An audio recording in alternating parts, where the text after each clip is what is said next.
back to the Royal Mint Museum's podcast Secret Life of Coins with me, your host, Chris Barker, and my two co-hosts, Susie Sandford. Hello. And Dr. David Mason. Hello.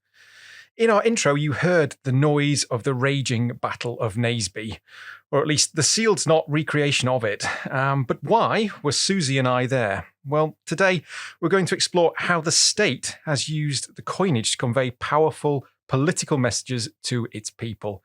And no clearer examples exist than the reign of the early Stuart monarchs and the English Civil War. But first, I want to start with a bit of a test for both of you two, David and Susie. I have here a whole host of modern coinage, and I'm passing you some of the new Charles III coins. So I want you to both look at the obverses of the Charles III coins. What can you see? What's the inscription on there? Tell us a bit about it. So we're looking at the head side. The head side, that's it. Yep. So it says Charles so Charles III, de gra rex fid def, and then the year 2023. And they obviously have the portrait of the king by Martin Jennings in the centre. And the reason why I've done this is because I wanted to look a little bit about what our current obverses say today, because we actually don't really spend an awful lot of time digesting what is on a coin.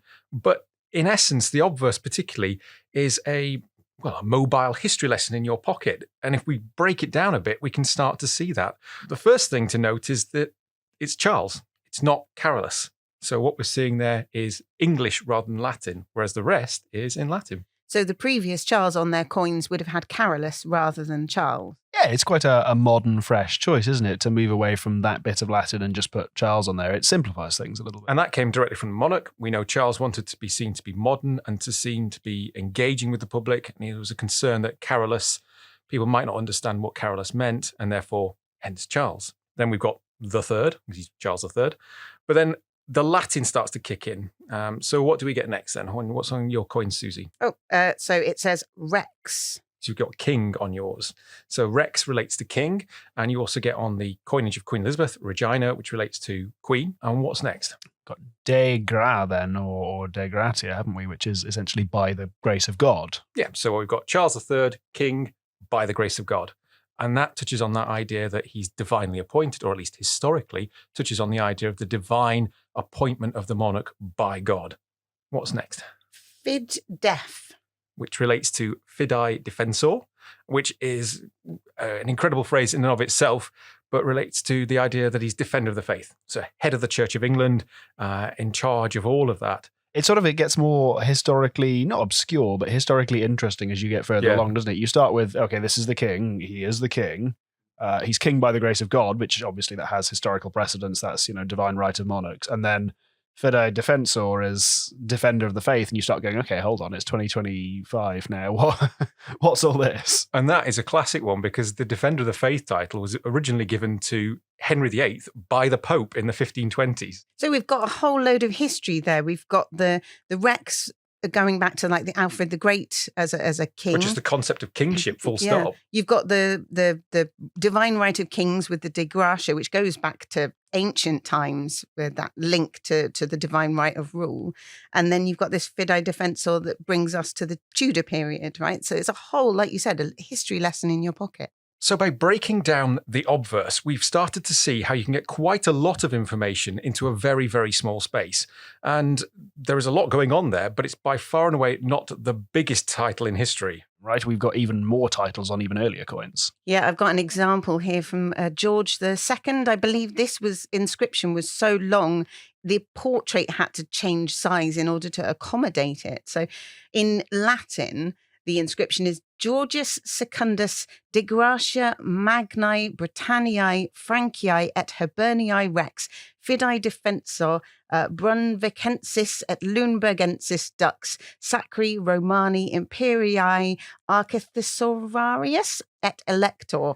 So it basically means King of Great Britain, France and Ireland, Defender of the Faith, Duke of Brunswick and Lundberg, Arch-Treasurer and Elector of the Holy Roman Empire. Now, give us how it was abbreviated on the coinage as well. Here we go. That's okay. another good one. MBFETH Rex FDB et LDSRIAT et E.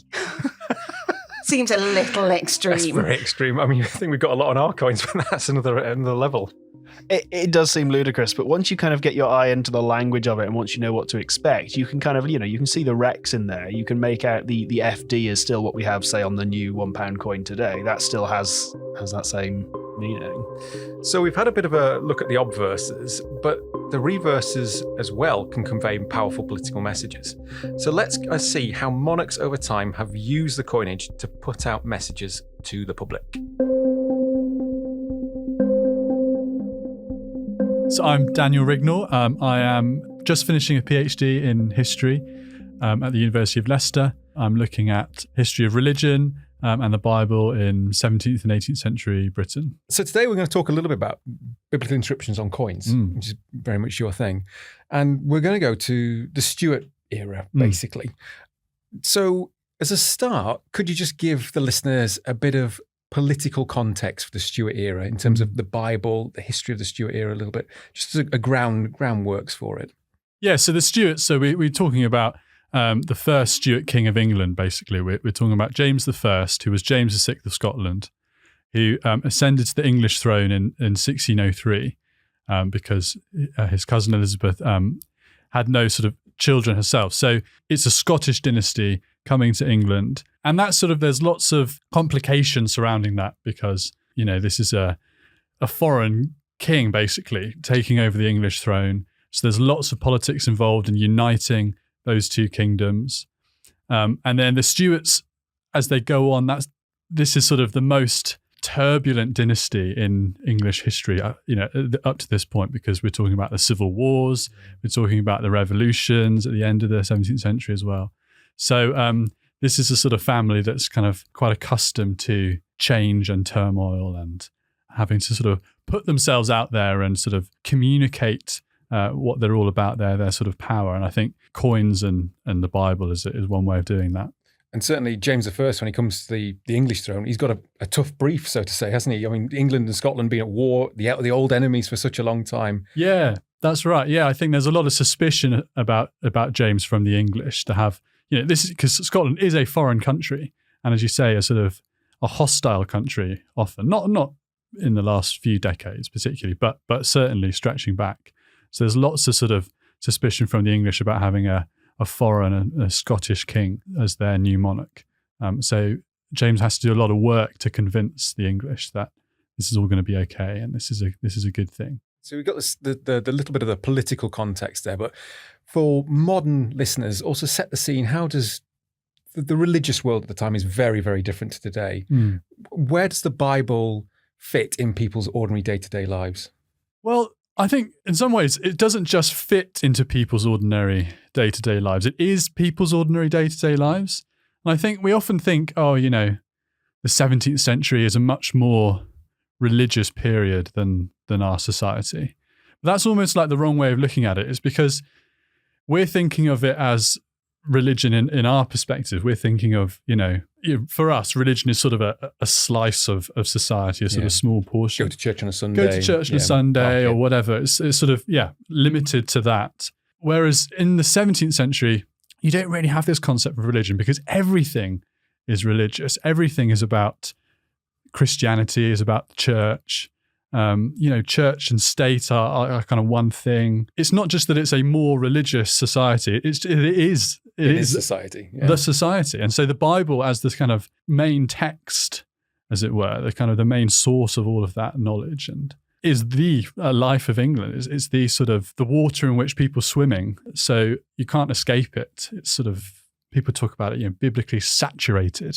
Everything is to do with the Bible. People are thinking about the Bible all the time in biblical terms. It's just the sort of the language that people use in a way that sort of, it seems hard for us to sort of understand because, as you said, we think of the Bible as just sort of it's a slice of our society. A slice of our society, and quite a small slice these days. Yeah.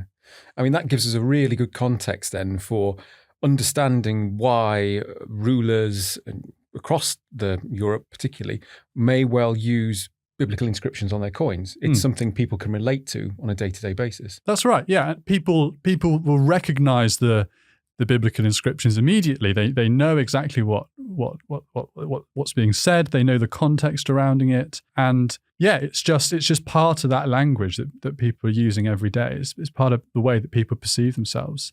So tell us a little bit more about how James I in particular uses the Bible on his coinage. What's his drive? What is he putting on there? James is a sort of very clever man, I think, and he uses the Bible in sort of quite clever ways in order to sort of persuade people that this union of the crowns is a good thing, is a sort of not just a good thing, but a blessed thing, a kind of something that God has ordained. And James uses some quite interesting Bible verses on his coins. So when he comes to the English throne in 1603, the first coinage that he produces includes gold unite coins. So really impressive gold coin, valuable gold coin. Yeah. So, but also the name of it, unite. It's sort of referencing the fact that the big thing that's going on is a union of the two kingdoms, and so it's sort of like his way of spreading this project, selling the project of the union by distributing these gold coins. And on the inscription for that unite is a verse from the book of Ezekiel, which says in Latin, but it sort of says, "I will create." Out of two nations, I will create one nation, something like that. So very, very obvious what he's saying. Unite, the name of the coin. I will make them one nation. Yeah. It's about that union of the two crowns. Yeah, exactly. And it's in Ezekiel in the Old Testament, the two nations that the prophet's talking about are Israel and Judah, right? So these are the sort of two historic nations of the people of God who were split into the northern and southern kingdoms. And so in that prophecy, the prophet's saying, one day God will bring these two back together to become one people of God. And so James is sort of saying there, Scotland and England are like Israel and Judah, who are being brought together in this sort of grand, beautiful way. This is sort of God's purpose and God's plan. Quite a powerful way of introducing yourself to the English. It's an interesting thing as well, though, with James, because you're talking about these two nations in the Bible, Judah and Israel, and God uniting them eventually, and then Scotland and England coming together. Because the context for that as well is that the concept of the divine right of kings, this idea that everything that's happening is divinely appointed. So he's playing on a lot of things there. Yeah. James being a divinely appointed king of both nations, and God's plan, therefore, of joining those two together. Absolutely, yeah. We can mistake it for what James is doing for thinking it's sort of almost like a cynical propaganda move. That he's just using the Bible here as a sort of cloak for his real political purposes. He's just selling the project as propaganda. But actually, I don't think that's necessarily true. He does believe this. He sincerely believes that what he's doing is ordained by God, and this is a good thing that God has. He's bringing in this huge change of uniting these kingdoms. To sort of further God's plan. It's God's will. And James is the embodiment of that. Yeah. So you also see that in another Bible verse that James includes on another coin he has produced. So the silver coinage. So that's the sort of, the shillings and the sixpence and half crowns and things. And on that he has a verse from the New Testament from Matthew, Quae Deus conjuxit nemo separat. So what God has brought together, let no man tear asunder, which you might recognize from the sort of marriage service. And people at the time would obviously recognize it from the marriage service. That's right, yeah, because it comes from the Book of Common Prayer as well. So people are very familiar. This is sort of ringing bells of marriages here. You've almost got a marriage between the two nations, between England and Scotland. But actually, I think what James is specifically referring to here is he's thinking of himself as being part of this marriage. Yeah. So he is the sort of husband, and the whole island of Britain, so both England and Scotland, is his wife. Yeah. So this is the image he uses when he speaks to the English Parliament in his first address. He uses this verse because he imagines himself as sort of being married to the British Isle, to the Brit. He wants to create one state, one kingdom, and so I think he truly believes this. This isn't just a sort of a messaging. This is his sense of, as you say, the divine right, God's will, God's plan.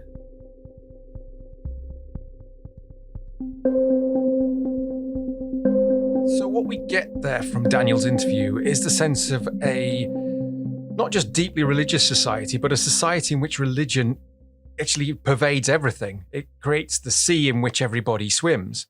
And we see, therefore, how James uses that concept for some of the inscriptions on his coins as a way of getting across his messaging.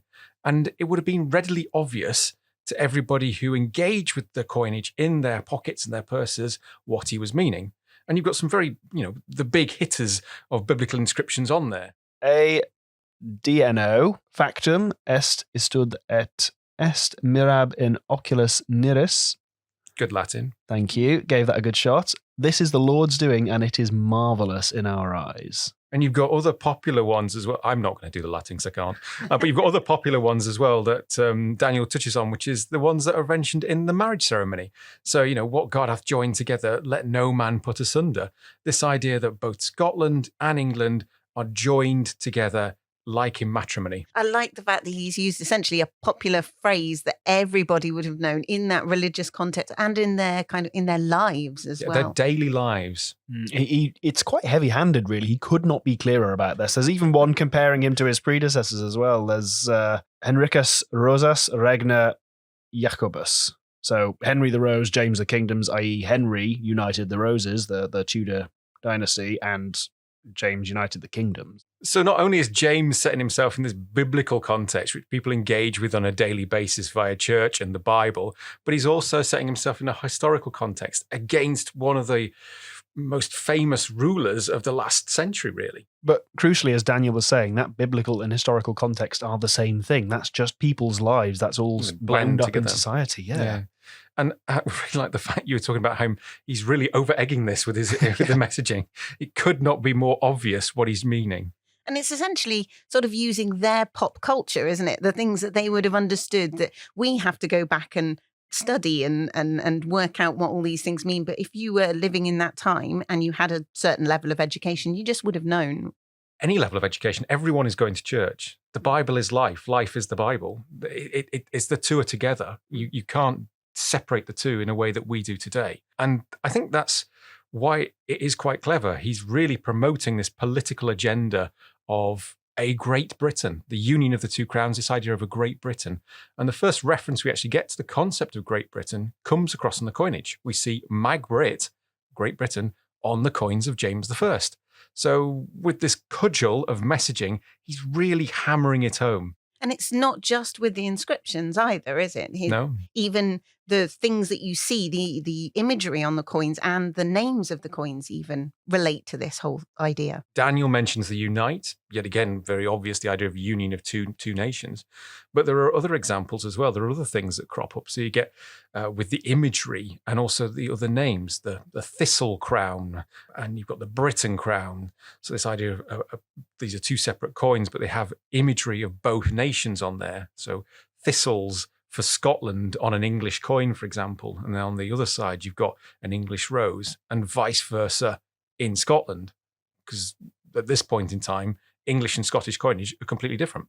I mean, you have to feel for him. As Daniel said, there were fairly recent hostilities at the time. This was a difficult task he had to forcibly join together two nations. And it's no surprise that he's leaning on that kind of biblical and historic precedence. It's not, I think the thing about James is he's a maligned monarch sometimes in my eyes because he gets a bad rep, and he certainly wasn't probably up there amongst the leading monarchs of the world.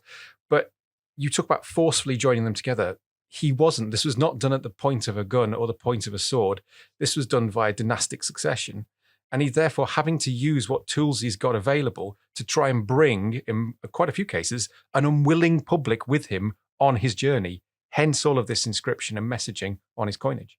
It is interesting that the coinage is one of those places that he chooses to share those messages, because it would have been seen everywhere when you're doing your day-to-day transactions right up to, big international trades.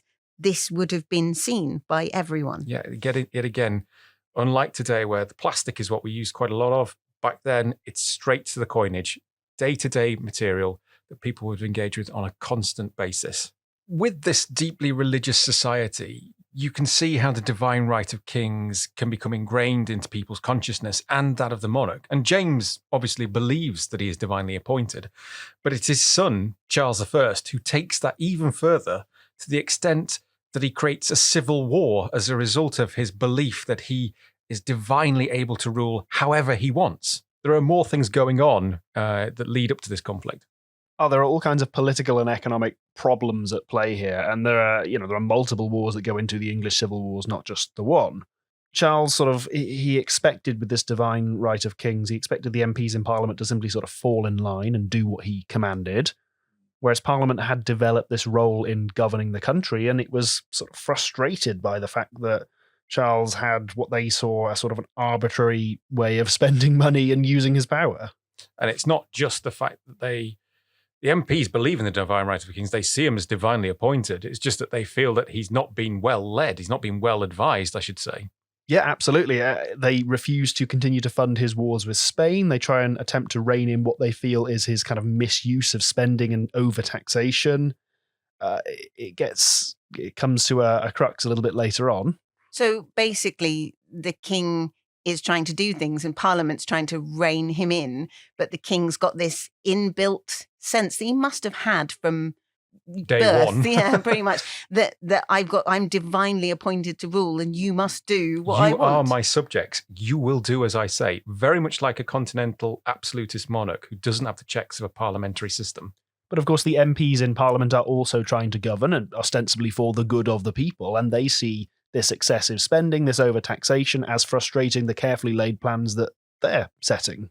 And finally, the frustration just builds to such a point where it breaks, and you get Parliament forming one side and the king leaving the capital and heading off to Nottingham to raise his banner in 1642, which effectively starts the Civil War. But then after that, it's not a linear process, is it? There's lots of different battles and the fighting waxes and wanes, doesn't it? And it goes on for quite a long time. It does. There's a lot going on. This goes right up until the execution of the king in 1649. I suppose in that way, we've given the ending away. Charles loses. You didn't know already. But it is quite a lengthy period of civil wars, as David mentions. There's never just one. They start and stop and start and stop. And this brings in all of the kingdoms from these isles. So it's not just England. Scotland gets involved. Ireland gets involved. It all gets dragged into this horrible, messy, bloody civil war. So we're looking at a really complex picture, and that is then played out on the coinage and on these inscriptions that we see that occur during the Civil War. To get an idea of the complex motivations, we spoke to members of the Civil War Reenactment Society, the Sealed Knot, who were in character in the roles of a royalist officer and a parliamentarian preacher on the eve of the pivotal Battle of Naseby. My name is Michael. I am the preacher to the Earl of Manchester, which is part of the Army of Parliament of the Sealed Knot. So you're part of Parliamentarian Army, you're fighting the royalists. Why are you fighting them? What's the problem? We fight for the laws and liberties of this kingdom, which have been usurped over many a year by not just the king, but also his advisors and the aristocracy that crowd around him and feed on the good people of England. I, for one, fight because I believe in religious liberty. I want to be able to worship the Lord in my own way. And with those of a common mind. I do not wish to be forced into a single English church by a king who would have us sold to Rome in a heartbeat. And I believe that the people should have some say in the governance of their kingdom. So the king is not necessarily your enemy at all. You're trying to save him from his evil advisors. We have been very clear from the start that we fight for king and parliament. If he were merely to listen to parliament as his advisors, as his true court, then perhaps we could have avoided this war in the first place and returned to peace. But he is surrounded by some of the most malignant papists and greedy aristocrats that the kingdom has.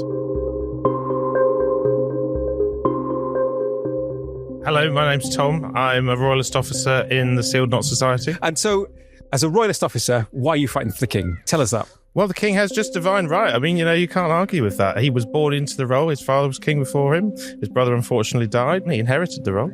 And we're here to make sure that his right to the throne is maintained, that he isn't challenged, he isn't pushed off of it. It's they say that they don't want to take him off the throne, but I don't trust them.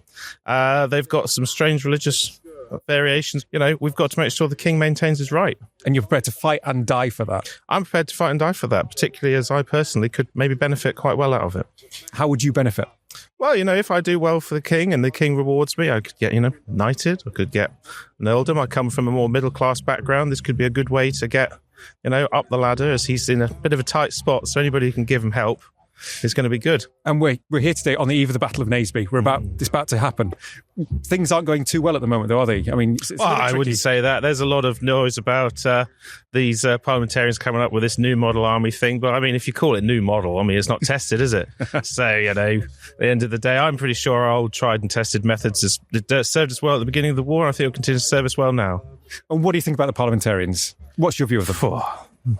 That's a big question. They're just traitors, ultimately, to the crown. I mean, they've betrayed what it is to be an Englishman. They've let down the king. They've let down the country, the Commonwealth, everything. It's they're not good people. How does this messy situation affect the coinage? We went back to Daniel and spoke to Jeremy Burrows to find out more. So when Charles comes to the throne, the inscription on his coins are not a Bible verse, but he says, I reign under the auspices of Christ. Yeah. So it's a sort of particular reference there. He's the Jesus-like figure for his people. He's the sort of his power comes from Christ, and that sort of gives you a bit of a sense of how he's thinking about himself and his reign. When the Civil War starts, though, and kind of conflict breaks out, he takes a little bit more of a belligerent tone with his coinage. So you have a great example here of the coins that are minted in his wartime mints in Shrewsbury and in Oxford during the Civil War years. And they have the portrait of Charles is quite sort of interesting. It's sort of a tale of two halves, really, because you have the king on one hand, he's holding an olive branch, and the other hand, he's holding a sword. He's sort of saying, like, peace and war. Peace and war. I can end the conflict, and I will sort of reach out my hand of peace. But on the other hand, there's don't mess with me. There is Yeah. force behind it. I will continue if you continue to provoke.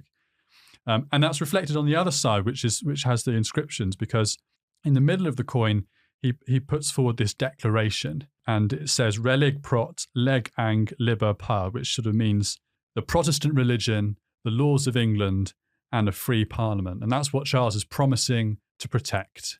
Ironically, given that he's at war with Parliament. Yes, exactly. Yeah. This is So this is sort of his manifesto, if you like. He's saying, if you allow me to, this is what I promise to protect: the Protestant religion, the laws of England, and a free parliament. So it's quite a sort of, a peaceful declaration, I suppose, an offer to his people to put down their swords. But on the outside of the coin is a Latin inscription, "Exergat Deus dissipenta inimici," which is a Bible verse. It's a verse from the first verse of Psalm 68. And it means something like, "Rise up, O God, and may your enemies be scattered." So it's a sort of very kind of powerful, very sort of belligerent verse to choose. And it's one that his father used. So it's one of James used this on his coins when he first came to the English throne. His Stuart ancestors used it as well. So back in Scotland, sort of James III and IV and so on, used this same verse. But in the context of a civil war, it takes more meaning. It takes a very different tone, a very different meaning. Yeah, he's not saying, we will fight against our foreign enemies. Charles is almost asking God to defeat his own enemies here in England and say, sort of saying, look, I am your king. I am the one who is ordained by God. I can say this, may my enemies be scattered. That was the royalist side, but what about the parliamentarians? My name's Jeremy, and I'm both a member of the Sealed Knot Society, which reenacts the battles of the English Civil War, and I'm also a numismatist who deals in historical replica coins for use in historical reenactment. The Tower of London was held for Parliament, and it continued striking the same coins that had been struck before. So the only way we know that a royal mint coin is from the Civil War period rather than before is because of the mint marks. So the mint marks put on the coins in this period change pretty much every year, so you can date a coin accurately. But nothing else changed. Not even when you've got a coin like I've got a replica crown here, and it has the Latin inscription on the back, Christo auspice regno, which means I rule under the authority of Christ. That is the divine right of kings asserted by King Charles.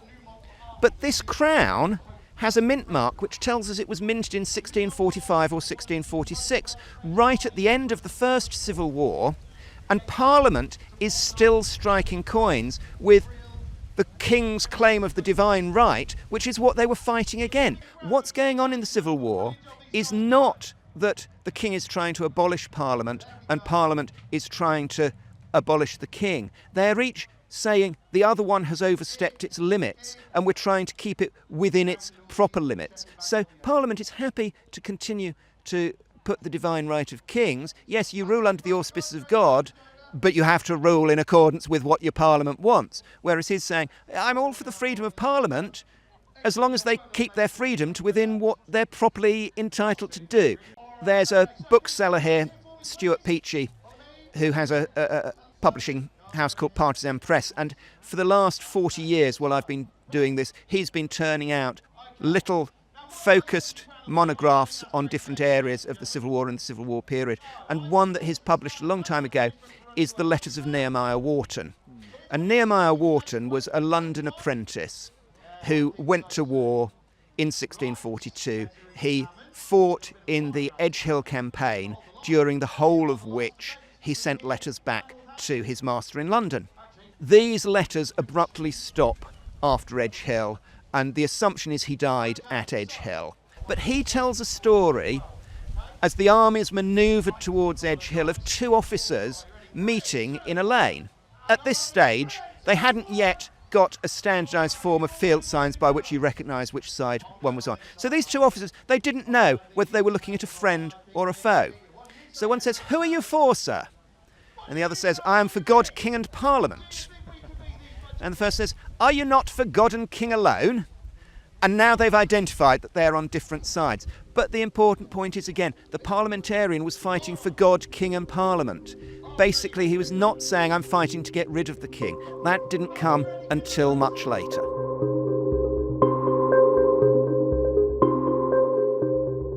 So we get the sense there that this is not clear at all. There's a huge ambiguity to what is going on, and both sides are essentially fighting for the king. Certainly at the start, they're trying to protect the king. And with it being a civil war, there's a lot of chaos, and there's an awful lot of that chaos shown on the coinage and the way the Royal Mint is operating at the time.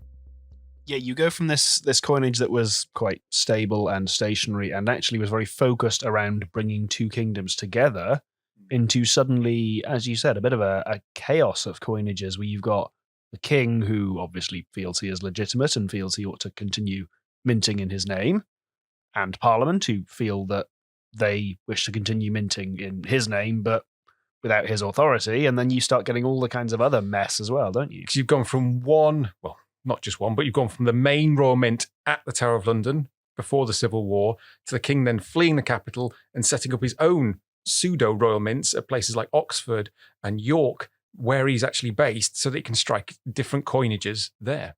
So you've got two sides, each giving themselves authority from God and from this link to the right to rule and all that sort of stuff, but on opposing sides using very similar kind of inscriptions and imagery.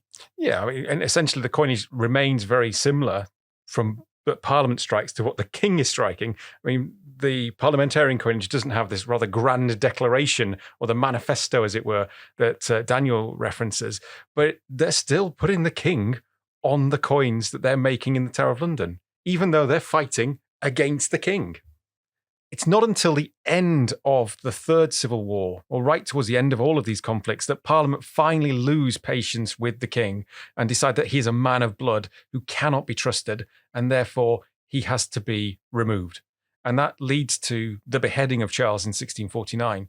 And then you end up with the coinage yet again being used as a way to convey messages, but also as a powerful window onto the history of the period from the Commonwealth, and then ultimately later on with Oliver Cromwell himself.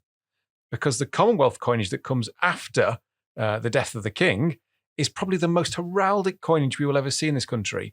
You sweep away Latin, you sweep away the head of a crowned monarch, and instead you have shields on both sides with the inscription, God with us on one side, and the Commonwealth of England. Very, very plain, very puritanical. Yeah, that's the point I was gonna talk about, that they are really simple in comparison to the coinage that you see with all this that's gone before, with people in armor and their whole on the Oxford coinage of Charles, you get whole cities Depicted below the horse. Yeah. Here it's just very plain, just a shield. This is no no nonsense. crowned head of state. Yeah, he's gone. Yeah. They've all gone. There's no monarchs anymore. The messaging couldn't be more obvious. And yet you contrast that with what you get next, which is the Commonwealth basically collapses and you end up with the rule of Oliver Cromwell, essentially a military dictator. And you end up with reverting back to type, because we get coins showing the head of Oliver Cromwell. Yeah, he sort of sneaks his way back onto the coinage, doesn't he? And he's not crowned, is he? No, he's not. He's more Roman Emperor-esque. He's got a laurel wreath. Laurel wreath, yeah. So it's still very much that sort of head of state looking like a head of state. Yeah, but it's almost more than a king, because you can be king of a kingdom, but you can't be emperor of just one kingdom. So it's almost, I'm above a king. And from a messaging point of view, it's really, really interesting because you're reverting back to type. So after the chaos of the Commonwealth, the chaos and disruption of the civil wars, you've now got stability coming back in the form of one ruler, Cromwell. He appears on the coinage like a king. You revert back to Latin, things that people understand. And then on the reverse, you end up with the arms of England and Scotland shown on there, and also with Cromwell's own arms embedded into the centre. And it's a crowned coat of arms as well. So we've reverted back to what we know, what we're comfortable with. We've known a monarchy before. Everything's gone completely off the chain, and now we're going back to the revolution's what we know. eaten itself, and the chaos has led to this desire for stability. And what happens when people want stability? They revert to what they know and what they understand, which for the English, the Scottish, the Welsh and the Irish, it's reverting back to centuries of monarchical rule. Although you can't call Cromwell a monarch because he doesn't want to be called a monarch, and you've just got rid of all of that. Isn't he a Lord Protector? He's the Lord Protector. King in all but name. In all but name, yeah. And you end up with this bizarre Latin inscription on some of his coins, which basically is very fitting for effectively a military dictator, which roughly translates to peace through war. Yet again, touching on the troubled times of that period and essentially the might of the military enforcing Cromwell's rule. We've talked this episode a lot about the Stuarts and the Civil War, and then later through into the Commonwealth and to Cromwell, because what you get with the coinage of those eras is a window on that period in time, and you can clearly see the messages and the information that the sides involved are trying to put out. But messages still appear on our coins today. We've not stopped trying to say something about our nation on the coinage. It's just that it's changed quite dramatically. It's more of a reflection now, isn't it, rather than a top-down prescription. It's almost like the messaging has been democratized a little bit, and we start to see a reflection of our national identity on the coinage now. Yeah, every design saying something about who we are as a nation and how much we've changed over time, rather than being an imposition. You will think this about a thing that I tell you. And there is still definitely that element of looking back on great iconic moments or figures in history, but you're getting the more complex nature of Britain today. We've had designs which celebrate the diversity of modern Britain and how that has changed. I think the designs are trying actively to be more inclusive than ever. For example, the female scientists that we have been acknowledged by having a modern coin commemorating them. Exactly. You've got designs that commemorate progress, technological progress, that look back and commemorate milestones of all sorts now from years past that perhaps we wouldn't have seen previously. You've also got bodies like the Royal Mint Advisory Committee, which was set up to be essentially the arbiter of public taste, right? So this is not one person making these decisions anymore. This is genuinely is us as a nation. And we've had public competitions to design coinage as well. And what could be more reflective of a nation than the nation themselves designing the coinage? Exactly, yeah. Bring their own thoughts to the coinage themselves. It's just that, I say, the messages have changed. It's a much more rounded view of the nation and of us here. And you're still getting, the monarch's input still is there. If we look at going right back to the start of this episode, we looked at the coinage of Charles III. And I have in front of me one of those new definitive coins, the coins you'll get in your pocket of Charles III. And what we see on the reverse, the tail side, in this case on the 50 pence piece, is the salmon. And what we know is that when Charles came to the throne, we asked him, what does he want to put on his coinage? And he chose a conservation message. For a man who's been so heavily involved with the conservation movement over many, many years, that is understandable. And the message touches on something about us today. So by showing the endangered wildlife of Britain, the bees, the salmon, the capercaillie, it's reflecting that climate change agenda and the fact that we do live in a moment when these messages still matter. And that brings to a close this episode of the podcast. But before we finish, a penny for your thoughts. David, Susie, what are your takeaways? Come on, David, let's start with you. So I've been thinking about coins and power, and it sort of draws me back to the first series we did and all the way back to the Edward III Noble and that idea of putting a message on a coin that conveys your power and your authority as monarch. And with the Edward III Noble, of course, that was Edward on his boat bearing arms and armour sailing off to France to claim the throne. And that's super, super explicit. And I just think that's part of that same progression that you then see in that Stuart era, in the Civil War, trying to proclaim authority through inscriptions at that point. And I like that we've moved through to a point now with things like the establishment of the Royal Mint Advisory Committee, where that power is not absolute, that has been democratized fully now. And what we see as powerful symbols of us as a nation are reflections of the past that we're now proud of. Like you said, Susie, like putting female scientists on our coins and celebrating that sort of progress. But ultimately, throughout history, for me, the messages that put on those coins, they matter, and they still matter today. Yeah, they are matter powerful in a different way, but they are still powerful. What about you, Susie? What have your thoughts been? Well, I think for me, the Civil War period is something I talk about in tours, and I show the different coinage and so on. But I don't think I've ever really thought about the minutiae of it, what it must have been like for people at the time. And I think more after looking at it now and seeing the sort of complexities and the length of time that it went on for years and years, and how that's all linked to the coinage. What a sort of interesting time period that is, and how complex it must have been to be in that scenario.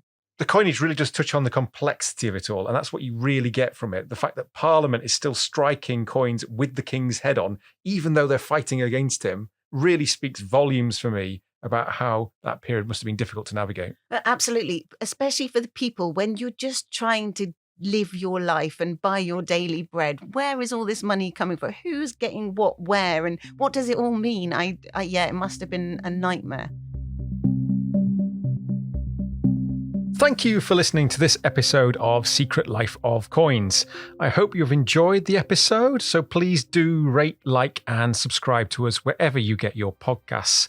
I would like to thank my co-hosts as well, Dr. David Mason. Thanks very much. And Susie Sanford. Thank you. As well as our wonderful guests, Dr. Daniel Rignall, Jeremy Burrows, and the members of the Civil War Reenactment Society, The Sealed Knot. Our music today is by Justin Bryant, and our editor has been Hugh James. Until next time, thank you and goodbye.